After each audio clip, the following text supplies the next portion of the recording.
Welcome back to Nasdaq Trade Talks. I'm your host, Jill Malandrino, Global Markets Reporter at Nasdaq. We've been coming to you live from the Investment Advisor Summit in Austin, Texas. Joining me for this segment, we have Tim Paulson, who's an investment strategist over at Lord Abbett. We're going to get a quick update on the fixed income markets. It's great to have you here with us. Tim, come all the way from New Jersey to go to Austin to meet someone else from New Jersey. The hot topic, of course, flat yield curve.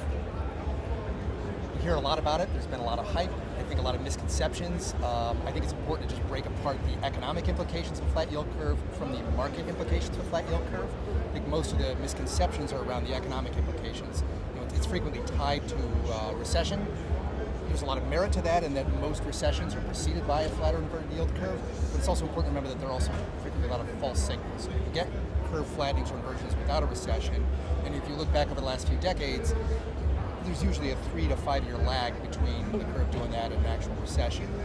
So you got to consider the context of other economic indicators, but also then just more importantly understand, what does a flat yield curve tell us? What does it mean? And really what it's telling us is that expectations for the Fed in the future are roughly about where they are now. There's not a lot of uncertainty in the world, not a lot of change. And even most importantly, there's not a lot of compensation for any uncertainty.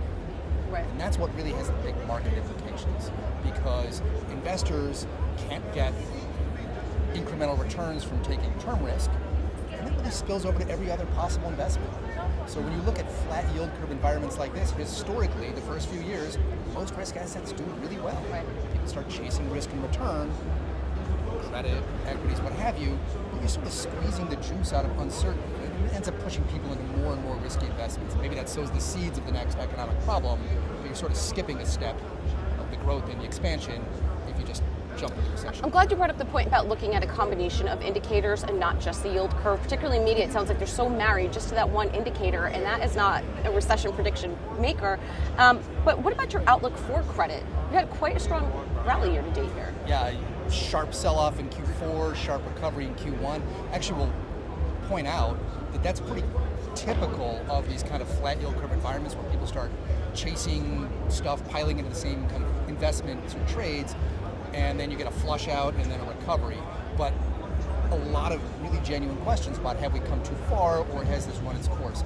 More generally speaking, this kind of environment is very benign for credit. Stable growth, roughly stable earnings outlooks, stable inflation, stable Fed. That's fantastic for just earning incremental income associated with credit. And we're in a low default environment, probably declining from here. I know there have been a lot of questions around the kind of buildup in investment grade debt, particularly the BBB level. But when you consider that in the context of enterprise value of these companies, I mean, there's been a big buildup in IG debt over the last decade. There's been a buildup in equity value too. Mm-hmm. A much more important default or even downgrade indicator is kind of debt as a percent of the whole value of the enterprise. That really hasn't gone up all that much. And most of these companies voluntarily downgraded. They added debt because it was cheap, but they've got the operational flexibility to tighten their belts back up. So where's the opportunity in some of the risks in fixed income today? Well, I think this environment is much more, I think the explosive growth is behind us. And this is much more of a capital preservation, not double-digit return, chase risk kind of environment. Again, I think the outlook is benign for risk, but you got to take what the market gives you. And tying it back to the flat yield curve, the flat yield curve is telling you there's a lot more value on the front end of the curve. In many ways, the big game changer the last couple of years is that suddenly cash can deliver returns. You look, in the mutual fund space, the ultra short category has been the fastest growing category by far, because in terms of just an asset gathering tool or just squeezing out incremental returns, you didn't get paid for cash for 10 years. You have it tucked away in all sorts of places you forget. We've seen a lot of RIAs and other investors just go out and say, wait a minute, you've got cash here. We can earn 2.5% or 3% for you virtually risk-free. You have to reconsider all these other investments.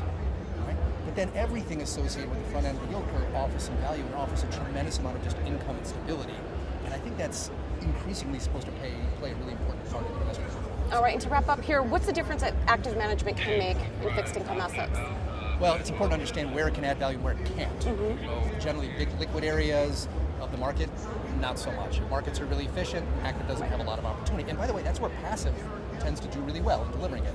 But once you start getting into credit, once you start getting into asset classes that are very labor intensive, active management can do a lot. And you look historically, when you get these kinds of periods of, if you need to squeeze out incremental returns, little relative value assessments, that's something active management can do. So I would say, kind of on the front end of the curve, when you start moving into credit or in high yield or in other areas, probably should be a really pretty core part of investor portfolios. All right, thank you so much, Tim, for joining us at InvestNet. And thanks for joining me throughout the day on Trade Talks. I'm Jill Malandrino, Global Markets Reporter at Nasdaq.